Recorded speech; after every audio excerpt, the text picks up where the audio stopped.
Hello, in this video we'll look at verb patterns in English. These are the most common verb patterns. There can be other patterns as well, but there are 35 patterns in all here, as you can see in this list, and we'll go through them one by one. Verb depends on the usage depends on the type of verb you're using, so we'll look at that in a moment. But not all verbs can go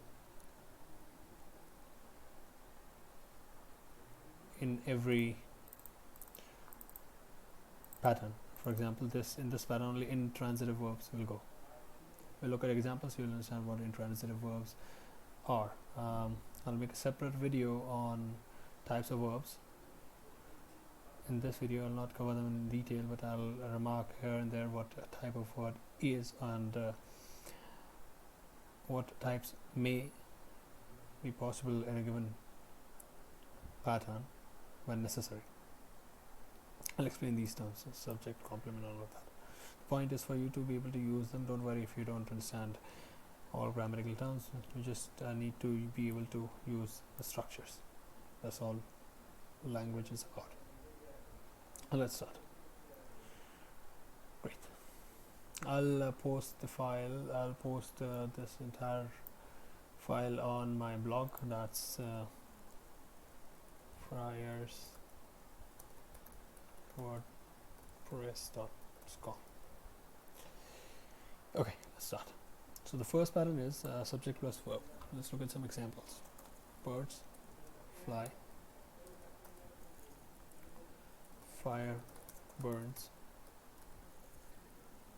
the moon is shining,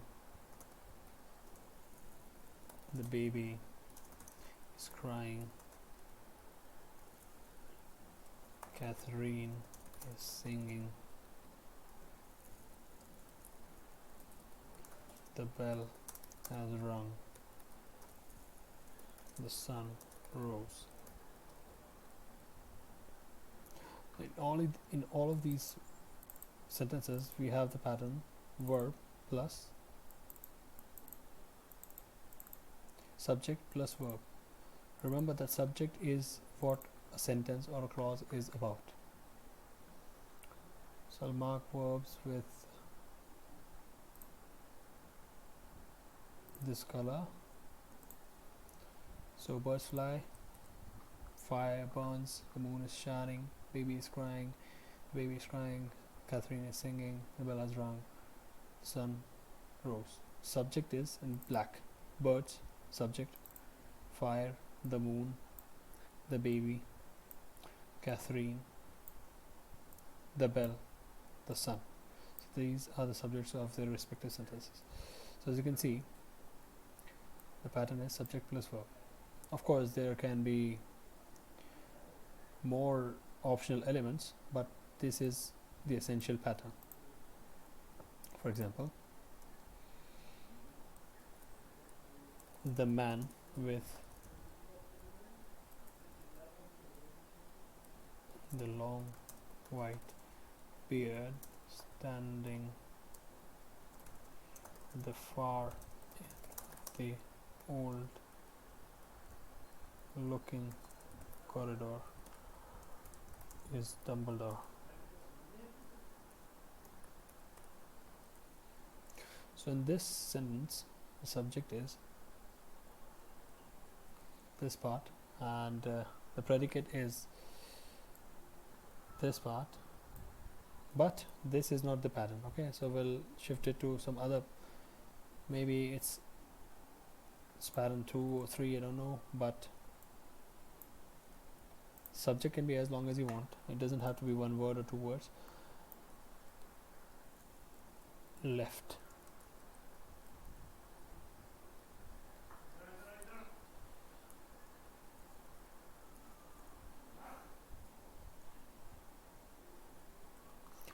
so subject plus verb. Left, man with the man with long white beard standing in the far end of the end of the old looking corridor left. So left the place. We understand by this, we understand left the place.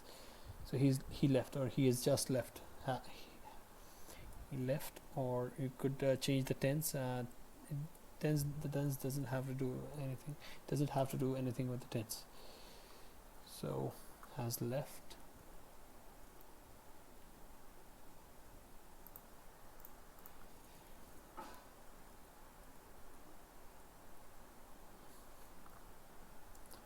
Okay, you got the point.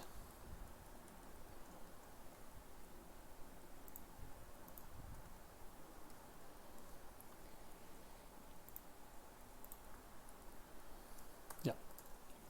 Similarly,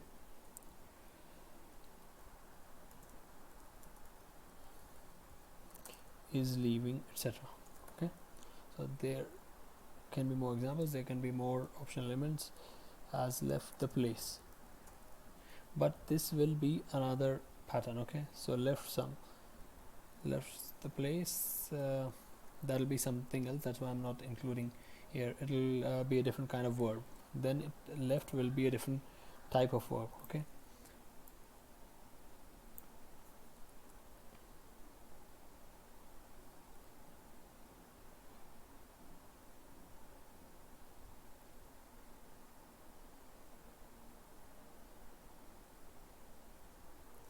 yeah.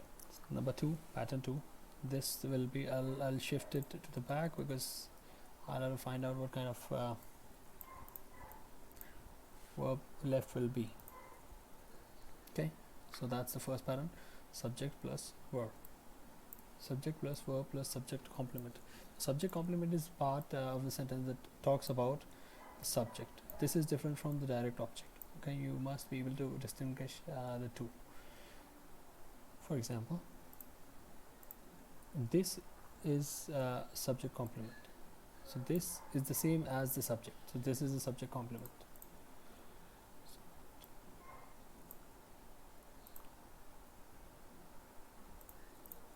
So this is the subject complement in this sentence, and this is the subject complement. Other examples are simpler examples are, this is a pen. So a pen is talking about this. Similarly, the rest of them, his brother became a soldier. It is I or me.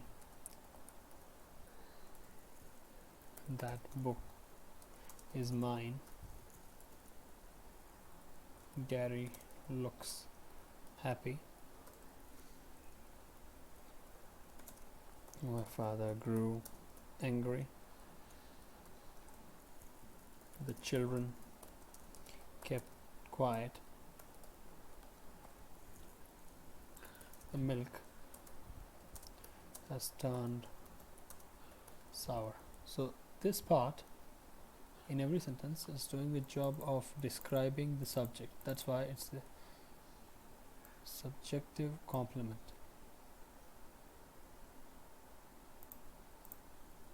So a pen is talking about the subject this, a soldier is talking about the subject his, is describing the subject his, I or me pronouns are talking about the subject it, mine is talking about the subject that, happy is talking about the subject Gary, angry is talking about the subject my father, quiet is talking about the subject the children, sour is talking about the subject the milk. Right. There can be many other examples. Be is a very common example. Became is another example. Turn, as you can see, kept. So there can be many examples. Look, turn, grew. So for example, the sky grew dark. And this will be the subjective complement, and so on. Pattern 3.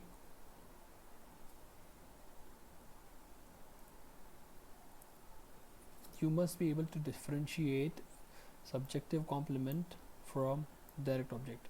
Subject complement is required to complete the sense of this verb. So note, subject complement, or generally complement of a verb completes its sense. For example,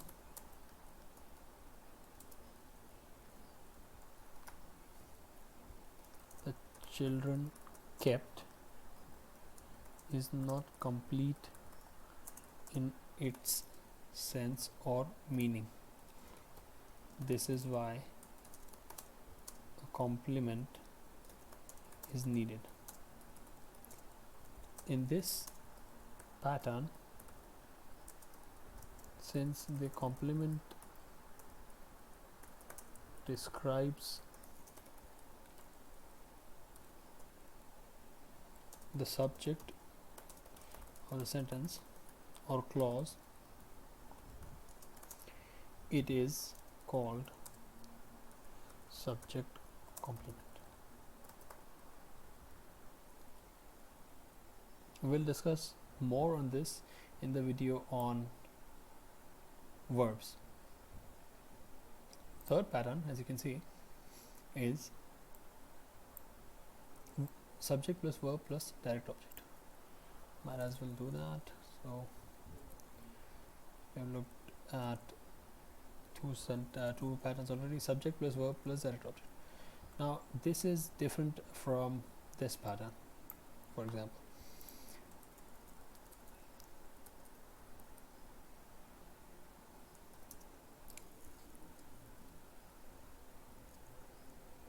some verbs which can be used transitively or are transitive in nature are know, lose, open, break, buy, wash, help. Let's look at them. That man knows a lot of things. So the object of the verb knows is a lot of things. The three brothers lost a great deal. So a great deal is the object of the verb lose, which is in the past simple tense in this sentence.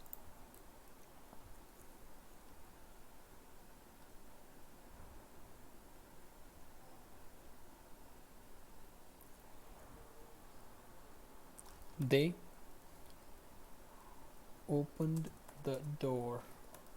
So the door is the object of the transitively used verb open in this sentence. It's in the past simple. Who broke the jug? The jug is the direct object of the verb break, which is used in the past tense in the sentence. She has been buying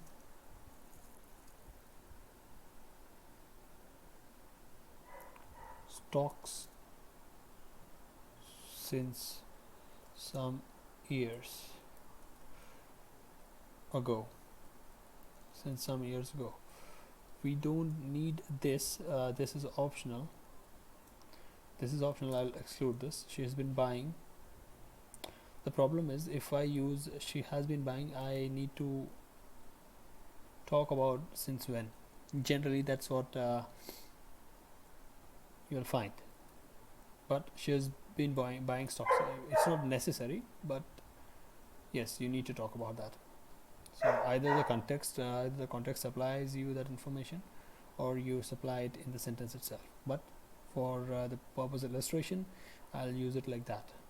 But because it's not grammatically correct, this is a grammatically perfect sentence. So she's been buying stocks. So stocks is the direct object of the verb buy, which is used in the present perfect continuous tense in this sentence. You must wash yourself. Now yourself here, you may think that this is used reflexively, and that is the case, but you must wash. Even if you say you must wash, it means the same. It means you must wash yourself. You must wash yourself. That is also possible. Okay, so you can say that this verb wash here is used reflexively. It's called reflexive use of a verb. So the action is done on the subject itself, but the object of the verb wash here is yourself. So you must wash the car, you must wash the dress, or you must wash the clothes, you must wash your clothes, whatever. But the direct object here is of the verb wash, and the direct object is yourself. We should help the poor. The object of the direct object of the verb is the poor. Of the verb help is the poor. Now notice that you don't need one or two words here. You don't need to think about just one noun or two noun. You can think about this subject plus verb phrase. So it can be single verb or verb phrase plus noun or noun phrase, noun or pronoun or noun phrase. For example, the man with the long white beard. Man with long white beard standing at the fine.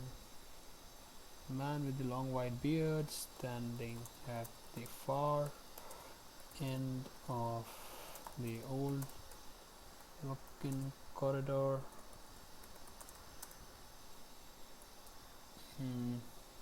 It's trying to help. Okay, this will get out of. Now this is trying. No, he's helping the boy with pointed chin, face, whatever, pointed chin, face, whatever you want to say. But yes, so this is the boy with the pointed chin is the object of the verb helping. In fact, is helping, because the verb is help and it is used in the present continuous form. Okay, and the subject, of course, is the man with the long white beard standing at the far end of the old corridor. This is the subject. So by NP I mean noun phrase, by PRN I mean pronoun, by N I mean noun. So anything that can work as a noun can go here. Anything that can work as a noun, in fact it could be a noun clause as well. So I'll make a list of abbreviations and do that. Okay.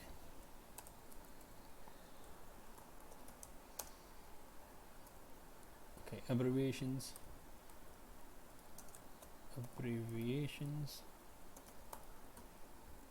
So N is noun, PRN is pronoun, AD is verb, then A will be adjective,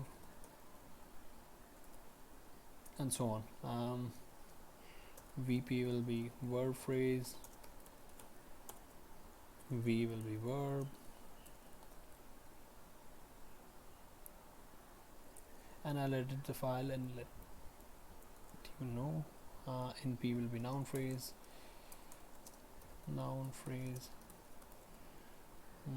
NC will be noun clause, and so on. Okay, that's going to be our abbreviations table.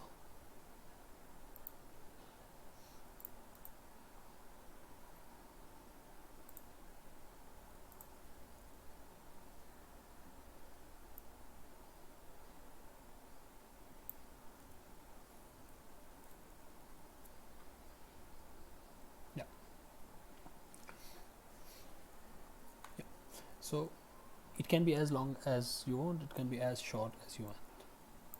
Who broke it, for example, who broke it? If it's known, who broke it. So it is already known, okay? Or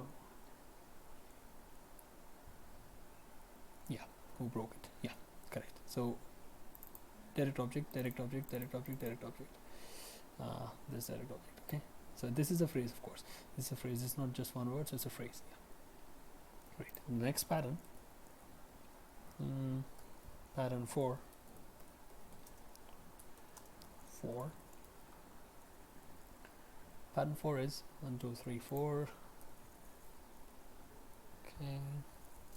Subject plus verb plus indirect object plus direct object. Now what's that? Let's look at it. I'm writing some sentences.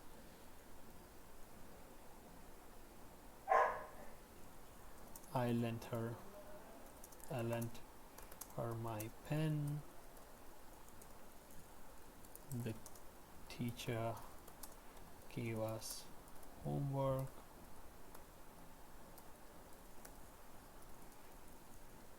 We have paid him the money. Old man told us the whole story. You must tell the police the truth. I have bought my sister a watch. He did leave us any. Here I must say the noun that follows any is understood from the context. Yeah.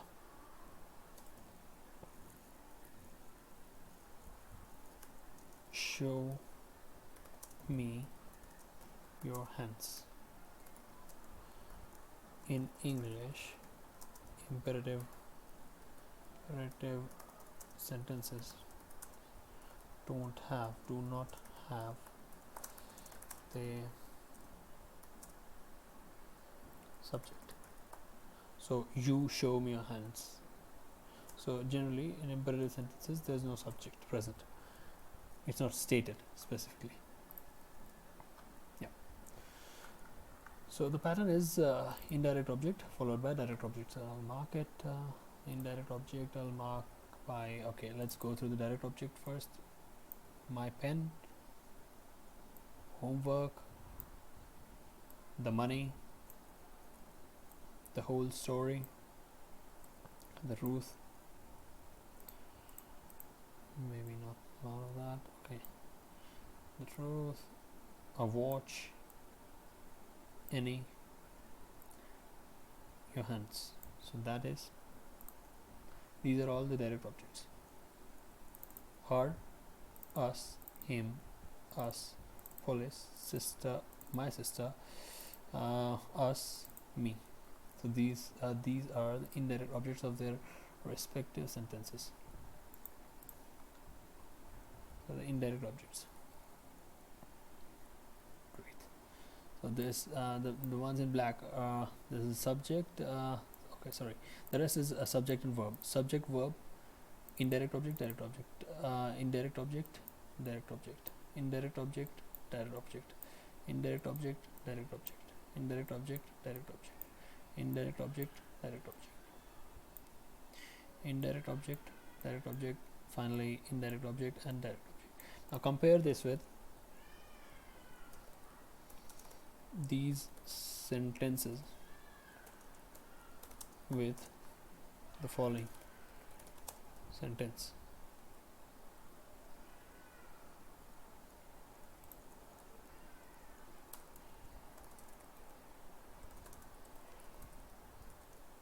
The man with the long white beard standing at the far end of the old looking corridor gave the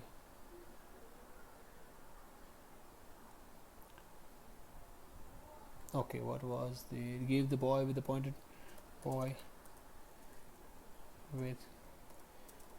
pointed chin, some candies. Now some candies is too short, the direct object is too short. That is the direct object, sorry, that's the direct object.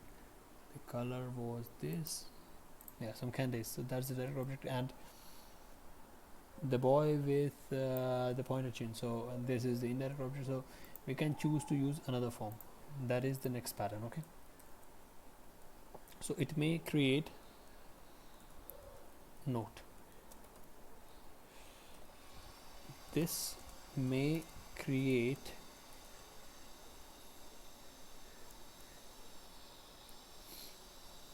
difficulty in comprehension, understanding on the listener's part. Therefore, we can use pattern 5 instead. So what's pattern 5? Let's look at that.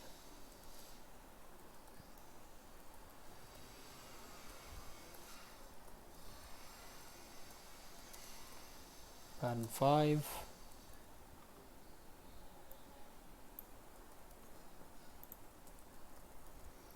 Pattern 5 is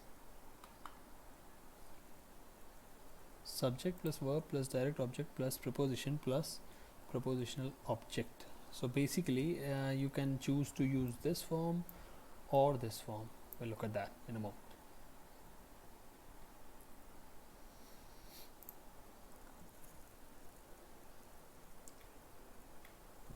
I lent my pen to a friend of mine. So notice that the indirect object, a friend of mine, is longer than the direct object, my pen. The direct object is magenta and the indirect object is green. Yep. The teacher gave homework to all of us. We have paid the money to the proprietor. He told the news to everybody in the village. He promised the money to me. Here it means not to you. That's why we've said he promised the money to me. The sentence is used to set the contrast, to me, not to you. Yeah, that's the meaning. I have bought a watch for my sister.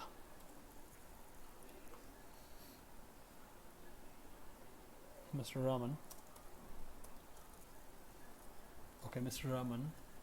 sold his car to a man from Mumbai.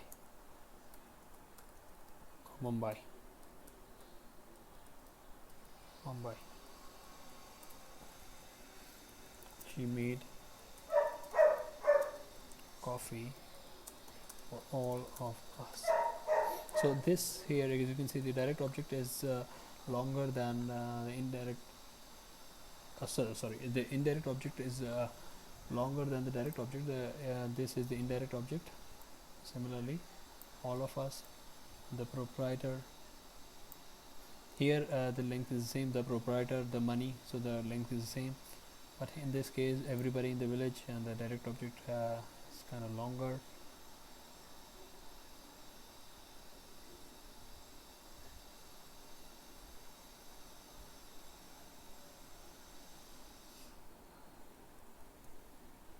Okay.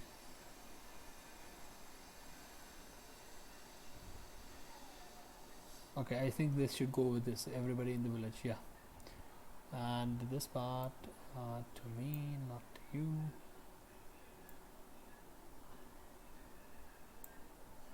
or you can exclude it, so you can choose to exclude it. So I'll highlight just this: everybody in the village, to the proprietor, to all of us. All of us is these are the direct, these are the indirect objects of their respective sentences. Anyway, a man from Mumbai, my sister, to me, everybody in the village, the proprietor, all of us. So this is the indirect, these are the indirect objects of their respective sentences. The direct objects are: the teacher gave homework, we have paid the money, he told the news, he promised the money, bought a watch, Mr. Raman sold his car, she made coffee. So these are the direct objects, and the prepositions are to, to, to, to, for, to, for. Okay, these are the prepositions. So patterns 4 and 5 can be used interchangeably.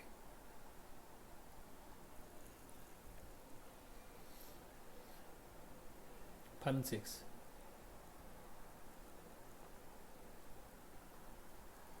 We'll continue with pattern 6 in the next video on verb patterns in English.